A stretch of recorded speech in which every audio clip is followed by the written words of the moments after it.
Hey, it's Alex Williams of the New Stack here in Basel, Switzerland for the Cloud Foundry Summit. And I'm here with Executive Director Abby Kearns. Abby is Executive Director of the Cloud Foundry Foundation. Just want to make that clear if no one, is unclear about that. But Abby, so we've been here for the past few days, and I've heard lots of stories about people and their own kind of career paths and their what they've done in their work. And we've watched kind of how you've helped kind of take the Cloud Foundry Foundation, to a new level. And Sam Ranji, who was your predecessor, did a tremendous work, for the foundation, and the foundation itself, as it has a history to it. But you're taking it into a new direction. And so, at least I think you are. And I want to talk a little bit about your background, and because I never really talked to you about kind of your career, right, and like the progress of your career. Like, tell me a little bit about how did your career start in tech? What were you doing? Like, where were you in that part of your life? Well, it's such a difficult question to answer. I guess the older you get, the more you forget about it. So I've been in tech 20 years. So I actually majored in computer science. Mm-hmm. And where did you go to school? I went to a couple of different schools, but I ended up graduating from Chapman University. Great school. And I actually graduated with a computer information systems degree, which I don't know if they actually even do that anymore. But most of my college career, I actually did major in computer science. Why did you choose computer science? Well, I loved math, and it was always really easy to me. And so I said, well... Through grade school and high school? Yeah, always loved math. And so I was... When did you first discover how much you love math? I was always there. Was you young? Was it do you remember? Because I remember little things. I remember tracing letters and numbers. And it's not that I found that I like numbers or letters, but I just remember I just is imprinted in my mind. And I realized I really started to write when I was fairly young. But did you really have an interest in? Was it anything in particular? Or was it just that you just loved math? And I just liked it. It made sense. It always just kind of clicked and it made sense. And so I had that love, and I had played around a little bit with computers, but I never had a computer at home. All through high school and graduated high school, and as I was debating my major, because I actually took some time off between graduating high school and starting college. So I was actually 5 years out of high school before I went to college. Oh, really? And I was trying to debate my major, and I said I really like math, and I like computers a little. I like computers. At that point, this was in the 90s, I'd put together my own computer at home at that point, and we had this thing called the intranet. Right. Yeah. Thank you, AOL. It made that sound, and I learned how to troubleshoot with an ISP because it never worked right. So you were telnetting in? Yes, which I taught myself how to do all of that, and then I was deciding to go back to college, and I was trying to figure out a major, and I was like, well, I like computers okay. I really like math, and at that time, when you majored in computer science, it was essentially a math major with a double E, with these computer things. Most of my professors were actually math professors that were now like, okay, you're now a computer science professor. Uh-huh. So... I just said that seems fine, and it seems interesting, and I actually really enjoyed it. I really enjoyed learning about computer science, and I really enjoyed programming. I actually thought when I went into college that I was going to become a developer. Mm-hmm. That was my goal, and I was influenced.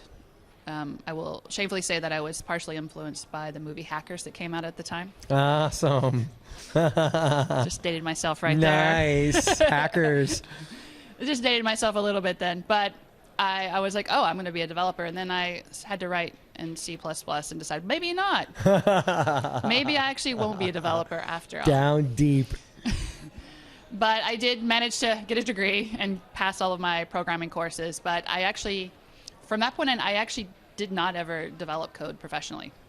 But I went straight from graduating college into program management, project management, which, to be quite honest, I think anyone that starts their career in tech should have to start with that job.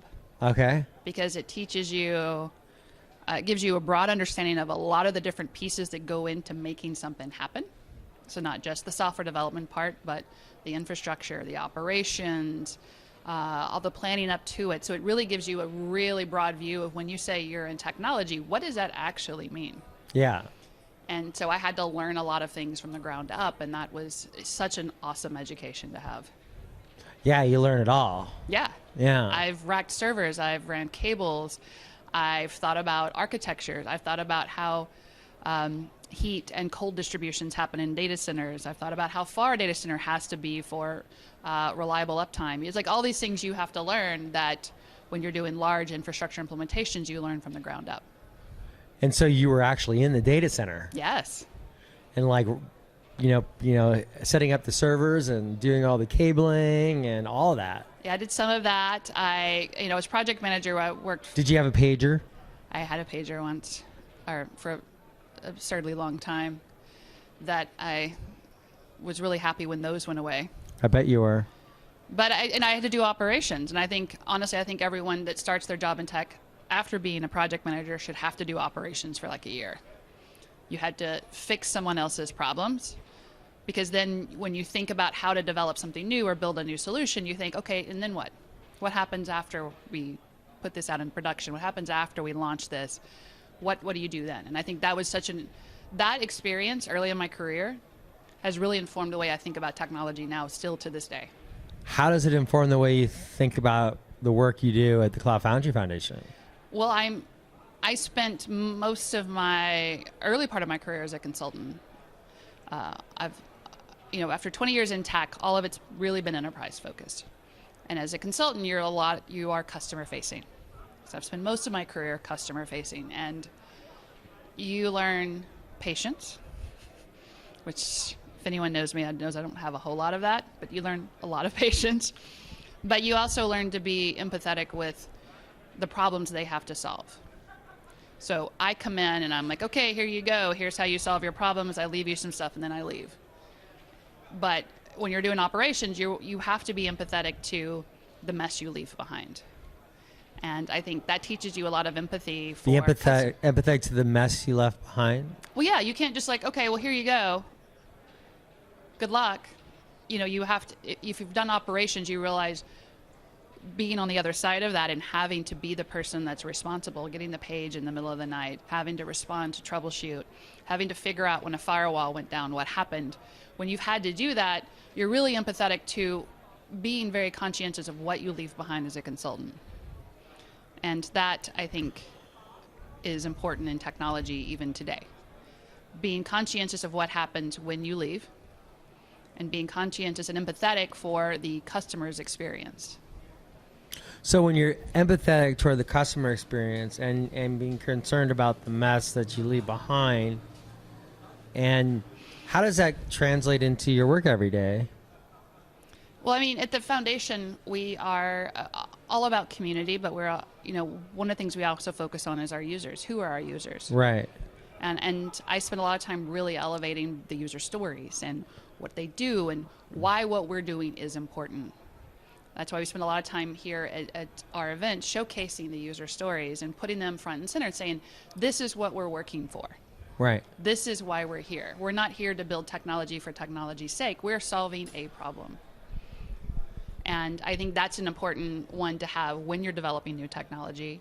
But I think when you're offering it to a user or a customer, if you're selling it, to really understand and appreciate their point of view when you're offering a solution.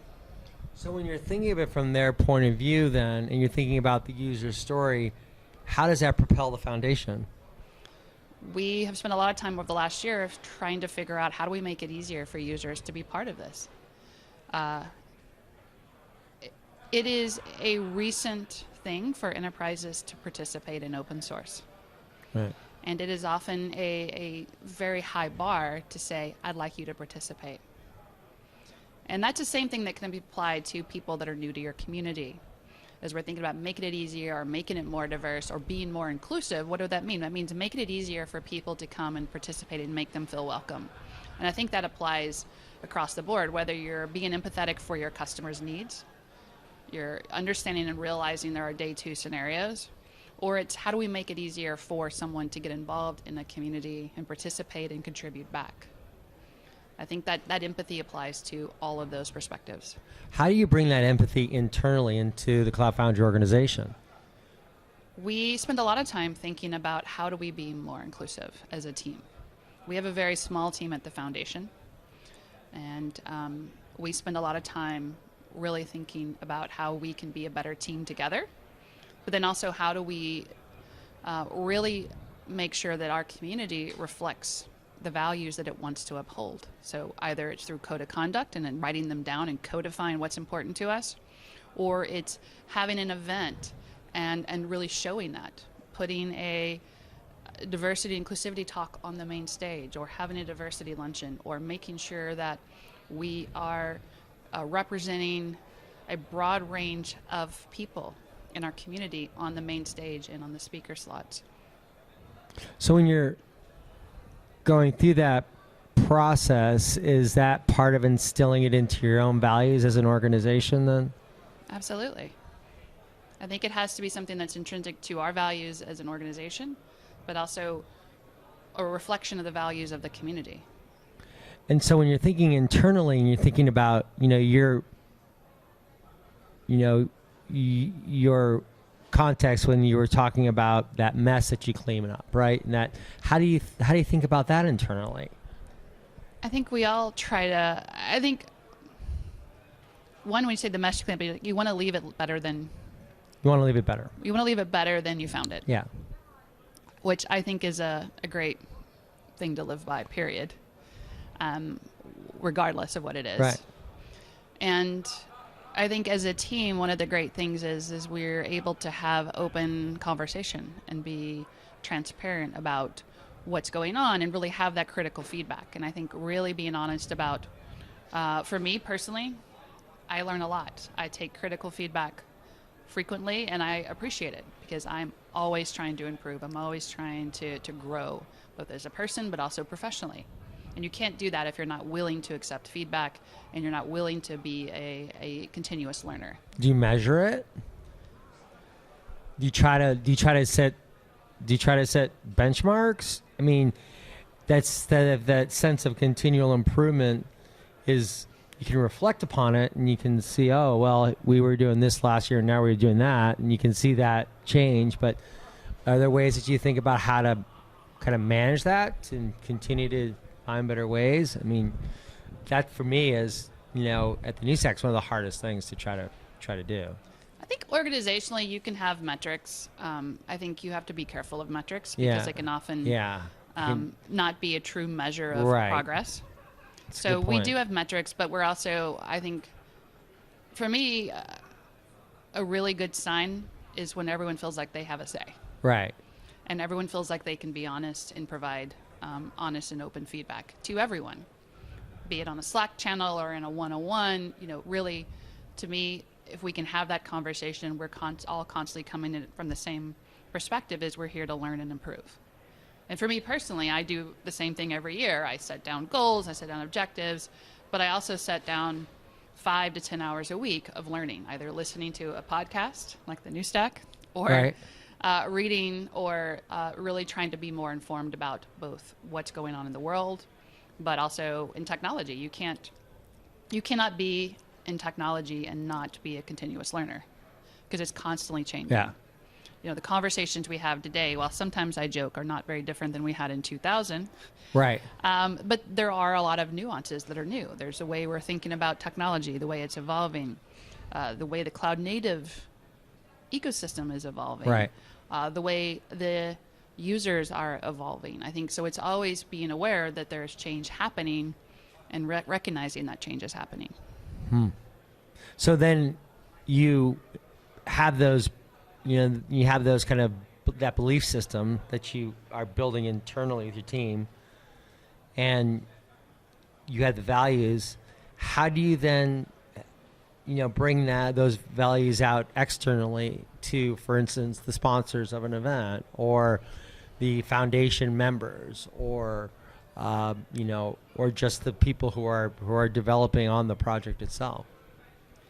Well, you codify it first in the code of conduct because you can't ask people to uphold a value that you don't write down. What does that mean to codify the code? Does that mean just writing it down? Writing it down. Yeah. These are the behaviors we expect our community to uphold. Right. These are what we'd like to see. And then I think you can codify them first and foremost because you can't ask people to uphold something that's not written down. But then you also embody those values, either through the way we host the event, the encouragement that we have. It's the little things that you do, putting action behind the values and really showing that. Because I think if we just wrote it down and did a code of conduct, but we didn't enforce it, we didn't make an effort to showcase diversity luncheons or make sure that we are putting as many underrepresented minorities on the main stage as we possibly can, or reflecting that in the way we select talks, or reflecting that in the way that we encourage people to behave at the event. You have to do more than just writing down a code of conduct. And I think living the values is equally important. And that then speaks to the path, right? It speaks to like the path that you follow, because how can you really follow any path if you don't have those guardrails to go with it and those constraints? And how do you ask other people to behave if you're not living the values, right? Right. Like, I can't expect the community or the participants at this event to behave a certain way if I'm actually behaving the opposite. Right. How do you enforce that? How do you get that enforced so like it's real? Because you can codify it, you can write it down. And we post it too. We Yeah. put it everywhere. Right. And you have to click on it when you register. There is no mistake around what it is to be a part of this community, what it means to participate in this event. So does that make the enforcement easier then? Yeah, I think it does. And I think we have a zero tolerance policy too, which we're very clear about. Our goal with these events is to make sure that everyone feels welcome, period. And the code of conduct was written in such a way that we hope that that is the outcome. And honestly, we've been really, really blessed. The Cloud Foundry community as a whole really seems to want the same thing. They want everyone to feel welcome. We have people like this week, we've had Steve Greenberg and Daniel Young willing to get on stage and talk about inclusivity.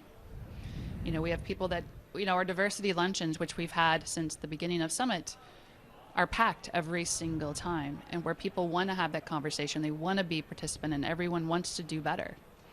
And I think that is an amazing opportunity as a community if we all want to do better. Mm-hmm. And I think we've been really blessed that works really well here. Really blessed. So kind of with that in the context then, and those visions and the values then, what's your dream for the organization? That's a hard one to answer. I think just getting more people involved. We are obviously constantly measuring how do we do better? How do we get more underrepresented minorities to participate in as both contributors and committers? How do we elevate more underrepresented minorities' voices and amplify them? And I think the dream is obviously having as a diverse a community as possible, which makes us pretty unstoppable when you have, a broad range of voices that are participating every step of the way. How does it affect the technology itself that is getting developed? Makes it better. I think it was Steve yesterday that was talking about the monoculture of thought. And I think, how can we expect to solve really hard problems if we're putting the same people in front of the problem from the same backgrounds with the same perspectives? How can we expect to think of all the different ways this could either be better, this could either solve the problem differently, or it could be more effective or more efficient? We can't. And so the more people we can put around the table, the more people with different perspectives, different backgrounds that have come at the problem from different ways, we're going to do a better job, period. And I think the sooner we as an industry can recognize that, and work hard to pull people to the table, to pull up a chair for them and invite them and make them feel welcome, the better off we are. And that's so important now because software is at the center of business and open source is at the center of software. I would say it's more important. It's critical because software is becoming part of everything we do, not just at every business. It is part of our everyday. You and I both have our iPhones out. Yeah. That's how we check our calendars. How do we know where to go? It's our map. It's how we order things. But as that becomes more and more of our day-to-day, and let's start thinking about AI and ML. And if we do not have broad representation around the development of those algorithms that we are going to start to trust with everything, what is that going to mean for us at the end of the day? Cognitive bias is a very real thing, and it's a very real risk. If we're not conscientious of that, we are going to leave out a broad range of people and capabilities from day one, and that's a real risk. And the way to affect that cognitive bias is by providing that welcoming place where people feel safe and they can trust that their work is meaningful and all other kinds of contexts. Well, they listen. We're hearing all of the voices. We're not waiting just to hear the loudest voice in the room, but we're listening to all of the voices and making the space to listen to those voices. I mean, I always come back to the same example, but when airbags were first created and they were first put in vehicles, they killed women and children because they were developed by men and tested on men. Yeah. They didn't realize that oftentimes women are smaller, children are smaller. Yeah. And so I think it's things like that I really think about when I say, oh, there's a real risk of not taking other perspectives into consideration as we're developing something that's such a critical impact to our every single day. Yeah. And so then that brings in the Cloud Foundry Foundation into that kind of space where the experience is changing kind of the way we think about everything, right? I mean, like you're saying, the mobile phone is like how we use it for our calendars. Software, in its simplicity is kind of like is gold, right?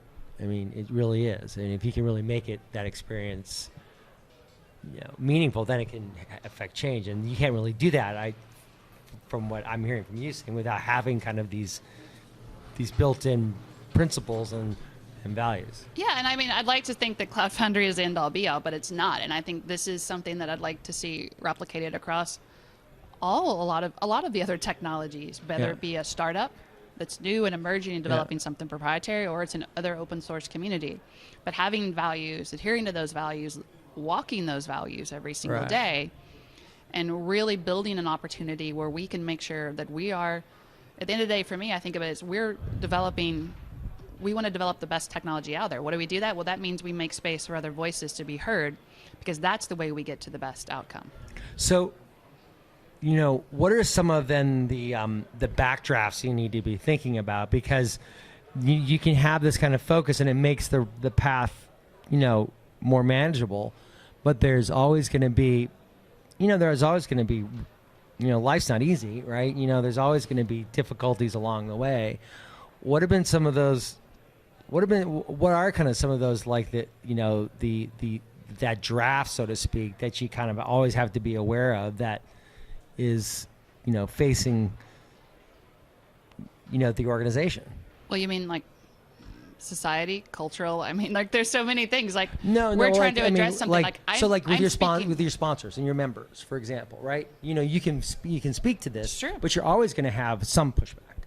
Well, I don't think I necessarily have pushback. I think you can not have pushback and still not have support, right?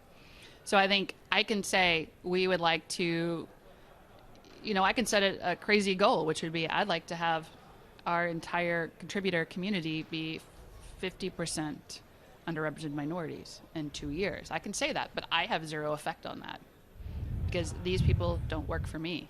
I can't choose who the contributors are, who the committers are. And so those are provided by the companies that are members, that are sponsors, that are contributing to the code. And so I think I can say, here's our values, and I can say, here's what we'd like to see. and here's what would be awesome. But, in open source, you're really beholden to the member community, the larger and broader community. So you're beholden to if they'll come along on the journey with you. Right. And then that's when you just have to focus on kind of your core and believe in the core, and that then determines a lot. And just tell the story over and over and over again, and get people fired up for the same outcome. I mean, it's so open source at every level, right? You're like, here's the vision. Let's all rally behind that vision, and then how do we keep really kind of coming back to that vision, and like, how do we walk that? How do we exemplify that? And then how do we get other people behind that and get people excited about that shared vision? Well, it's been really fun kind of, talking to you about what has shaped kind of your vision and your values and what that impact has been. So looking forward to, the next years ahead for the Cloud Foundry Foundation, and it gives us a lot more perspective. So thanks for your time. My pleasure. One of these days I want to interview you. Oh, good. I hate that, but good. I don't like to be interviewed. I'm going to turn it around on you one of these days, Alex. Ooh. Okay. We'll go there. Okay. Someday. Thank you so much, Abby. My pleasure. And thank you for having us at the Cloud Foundry Summit. We really enjoyed the discussions and the just the community you're building here. So appreciate it. Well, thanks for coming to Basel. Summit is our favorite time of the year. We only have 2 of them a year. Thankfully, I think the team might revolt if we did more than 2 a year. But I think it's a good. But they would nicely revolt. They'd be like, they would kindly revolt. But nonetheless, they would be like, you know what? We just can't. Well, I gotta say, what's the thing is about your team is you can tell everyone trusts each other, right? There's like this kind of like very kind of relaxed environment. So I think it'd be all right. I think it's just fine. Well, it's relaxed. Where sometimes we're like ducks, where it looks super relaxed up top, but underneath we're just it's like Judy. It's like Judy and I back in the hotel room.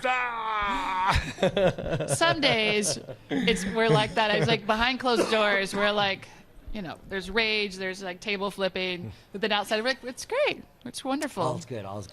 We love everyone. All right, Abby. Well, thanks so much. All right, thanks. Bye.